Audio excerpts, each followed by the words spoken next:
All right.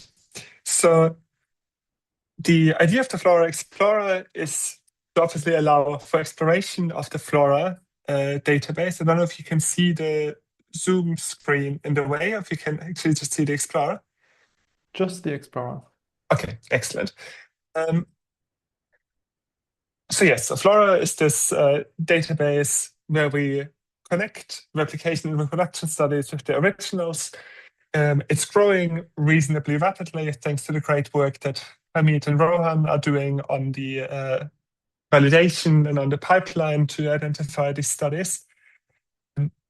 So we have around 2,400 studies, get to the usual about 50% replication rate if we ignore the mixed studies. But this already adds some nuance. This is much more superficial than what Sophie was able to show you, because we literally, in this database, just have data on the 2 studies and an outcome. That's everything we have here. But that already allows for some interesting meta-scientific applications. And that's what this app is about. So this is not about necessarily finding a specific replication study. Egan is going to follow me with a different app that you can use to find out about a specific effect that you're interested in. This is about understanding the landscape of replications. Currently, it just has a couple of initial analyses that are automatically updated that you can explore here. At least my vision for this is that it also becomes sort of a living dashboard, enabling updates of analyses that people run on this database. So on a very basic level, we might be interested in who actually conducts replications in terms of fields, and are they growing over time? So we could look at, well, what kind of effects get replicated? We have a peak of original studies published in 2008, maybe because that was what gave rise to the replication crisis, this attempt at looking at studies published in the late 2010s. We can look at it by when replications have been conducted. And surprisingly, and in my view, unfortunately, there might have been a bit of a leveling off, even though, and that's very important to recognize across all of these tools,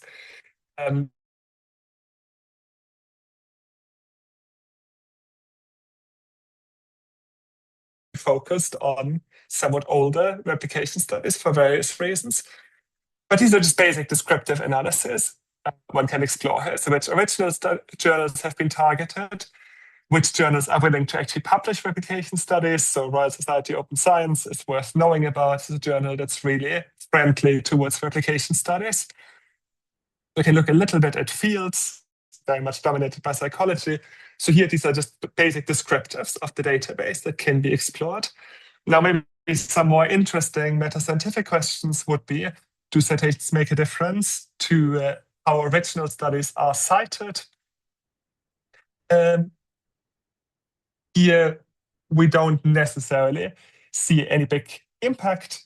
These are sort of preliminary, ongoing exploratory analyses, while Josefina is leading a more confirmatory study on this.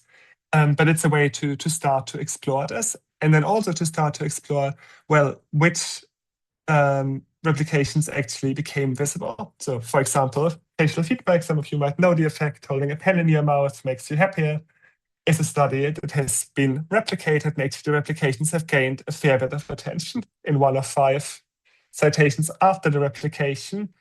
The replication has been cited. So this is just a way to explore which replications might make an impact. I'll just show you one more here. Authorship overlap. Somewhat unsurprisingly, maybe we can see that if people replicate themselves, they are more likely to achieve replication success.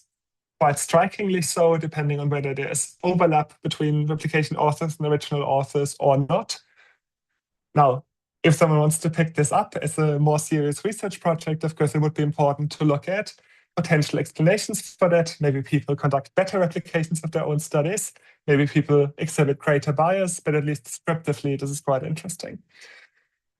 So this is what the Explorer currently allows to look at. This is updated continuously, actually just fix this offline. So if you check it in an hour, it will be updated to the current data set. And we very much welcome contributions here. If there's something else you would find interesting to see for this database, we're happy to add it, to have this sort of living dashboard showing the replication landscape. So that's it about the Explorer.